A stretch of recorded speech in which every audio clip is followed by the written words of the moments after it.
Kembali menyaksikan Muslim Update di Ajwa TV, dan sebelum kita masuk ke informasi selanjutnya, saya akan sapa terlebih dahulu ada Ustaz Atabik Lutfi yang sudah bergabung bersama kami secara daring. Assalamualaikum Ustaz Atabik. Waalaikumsalam warahmatullahi Mbak Pratiwi. Apa kabarnya Ustaz? Alhamdulillah sehat walafiat. Alhamdulillah wa syukurillah. Baik Ustaz, kita akan mulai ke informasi yang pertama terlebih dahulu sebelum kita memulai tausiah nanti bersama Ustaz, di mana ada sebuah balon udara yang diduga membawa petasan jatuh dan meledak di permukiman penduduk di Klaten, Jawa Tengah.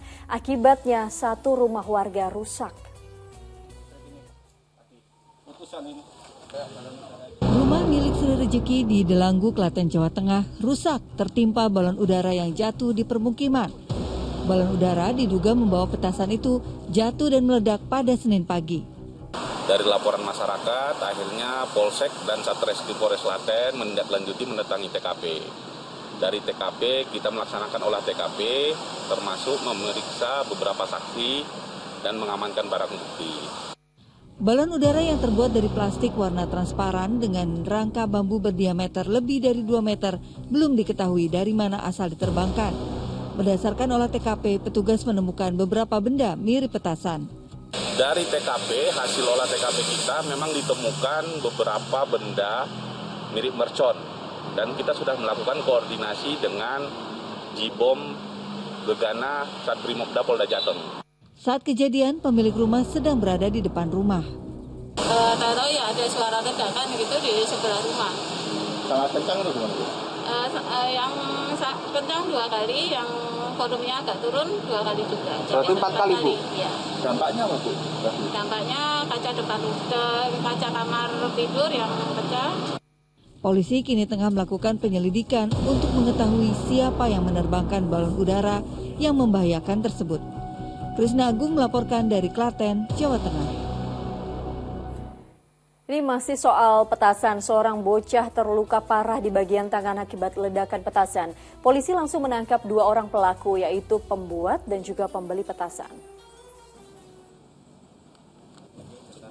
Arianto, warga Sukolilo, Kabupaten Pati, dan Latif, warga desa Kopek, Kecamatan Godong, Grobogan, Jawa Tengah, ditangkap polisi karena ledakan petasan yang memakan korban. Kasus ini berawal dari 2 orang anak yang menemukan petasan di tepi jalan pada Hari Raya Idul Fitri. Petasan itu kemudian dinyalakan. Belum sempat dilemparkan, petasan dengan cepat meledak di genggaman tangan seorang anak. Ledakan petasan melukai tangan sang bocah. Diketahui 2 ruas jari terluka parah. Polisi segera melakukan penyelidikan dan mendapatkan bahwa petasan tersebut adalah sisa petasan renteng yang dinyalakan oleh Latif. Petasan ini dibeli Latif dari tangan pembuatnya, Arianto. Selama 3 tahun ada bukan juga, baru ini dari beli 2 kilo gas, terus bikin rentengan 1 kilo dan 1 kilo udah mungkin. Setelah dinyalakan, mercon meletus, melukai jari telunjuk dan jari jempol serta tangan kanan korban. Atas kejadian tersebut, korban dirujuk ke Rumah Sakit Solo. Dari tangan Arianto, polisi menyita sejumlah petasan racikan. Akibat peristiwa ini, kedua tersangka dijerat dengan pasal 1 Undang-Undang Darurat ayat 12 tentang senjata api, amunisi, dan bahan peledak dengan ancaman hukuman maksimal 20 tahun penjara. Arif Nur melaporkan dari Grobogan, Jawa Tengah. Astagfirullahaladzim, lagi-lagi Ustaz ya. Terjadi insiden karena petasan, padahal ini udah jelas-jelas banget hal-hal yang berkaitan dengan petasan ini merugikan dan juga berakibat fatal. Tapi masih ada aja yang bermain gitu. Pandangan Ustadz melihat hal ini seperti apa? Kenapa sih manusia itu nggak pernah kapok melakukan hal-hal yang sebenarnya berakibat fatal? Apalagi sudah banyak banget kejadian yang membuat insiden kematian begitu. Ya Mbak Pratiwi, seorang manusia kerap melakukan hal-hal yang membahayakan dirinya dan mungkin membahayakan orang lain. Itulah tuntunan agama. Manusia dikatakan baik kalau ia hanya menjalankan apa yang bermanfaat untuk dirinya, apa yang bermanfaat untuk orang lain. Khairun nas anfa'uhum linnas, kata Nabi Shallallahu Alaihi Wasallam. Jika kita ingin disebut sebagai hamba Allah yang baik, manusia yang baik, maka sebelum kita menjalankan sesuatu, kita pertimbangkan dulu. Apa manfaatnya, apa madaratnya. Kalau tidak ada manfaatnya, maka kita diminta oleh Allah pula untuk meninggalkan semua perilaku perbuatan yang tidak mendatangkan manfaat. Walladzina hum 'anil lagwi mu'ridun. Orang-orang yang terbaik, orang-orang yang mendapatkan keberuntungan kata Allah adalah yang meninggalkan hal-hal yang tidak berguna, yang tidak bermanfaat.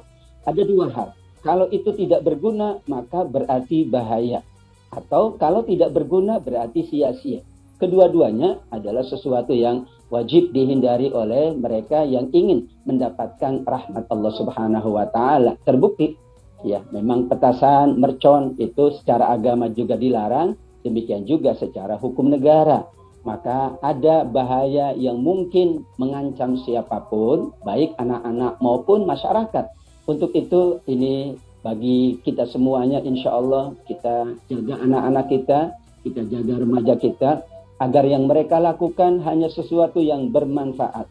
Belum lagi Nabi juga mengingatkan, la darara wa la dirar. Jangan sampai kita itu membahayakan diri sendiri, apalagi membahayakan orang lain.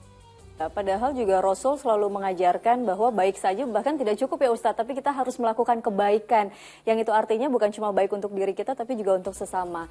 Lantas ini kan kalau kita melihat Ustadz, setiap perayaan mungkin maksudnya adalah menyambut hari kemenangan Idul Fitri yang selalu dinotabenkan dengan bermain petasan gitu. Tapi ini udah jadi tradisi yang mengakar gitu di tanah air kita Indonesia. Gimana ya Ustadz menghilangkan tradisi ini yang sebenarnya sama sekali nggak ada gunanya gitu?